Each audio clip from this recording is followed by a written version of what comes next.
Following World War II, the Korean peninsula was divided along the 38th parallel, with the creation of communist-backed North Korea and the anti-communist Republic of South Korea. On June 25, 1950, North invaded South, leading to the outbreak of the Korean War. Kim Il-sung ruled North Korea from its creation in 1948 until his death in 1994. Installed with the support of the Soviet Union, he led his country into the Korean War in an effort to unite the Korean peninsula under communist rule. Ri was elected the first president of South Korea in 1948 and led his nation during the Korean War. His authoritarian regime clamped down on all forms of dissent. Ri was ultimately forced to resign and flee the country in 1960. MacArthur was appointed Commander-in-Chief of United Nations forces at the outset of the Korean War. However, he openly disagreed with official the United States policy, and in April 1951, President Truman removed him from command, igniting a storm of controversy.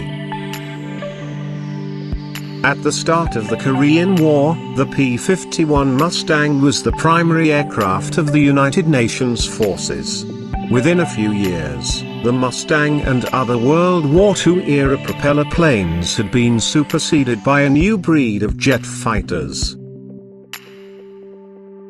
In October 1950, Communist China entered the Korean conflict, sending thousands of soldiers across the Yalu River. The People's Volunteer Army, or PVA, won a series of victories, demoralizing United Nations troops and forcing them back across the 38th parallel into South Korea.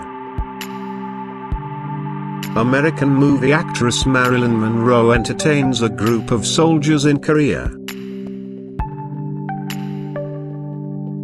On September 15, 1950, General MacArthur launched a surprise amphibious assault at the port of Incheon, South Korea, resulting in a decisive United Nations victory over the invading North Koreans.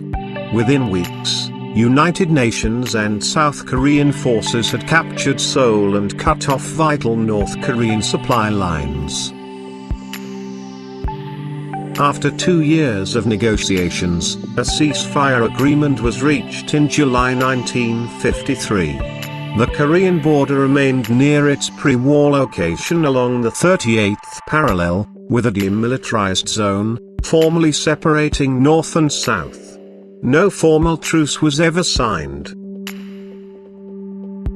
21 American soldiers refused to return to America at the end of the Korean War. The sign on the truck reads, "We stay for peace." They moved to China. By the 1960s, all but 2 had returned home. Dwight Eisenhower campaigned on a pledge to end the Korean War and traveled to the region shortly after his election in 1952. A view from the bows of the USS Missouri as the main batteries, 16-inch guns, fire on enemy targets off North Korea. A major roadblock to peace negotiations designed to end the conflict was the return of prisoners of war. More than 36,000 Americans were killed in action in the Korean War.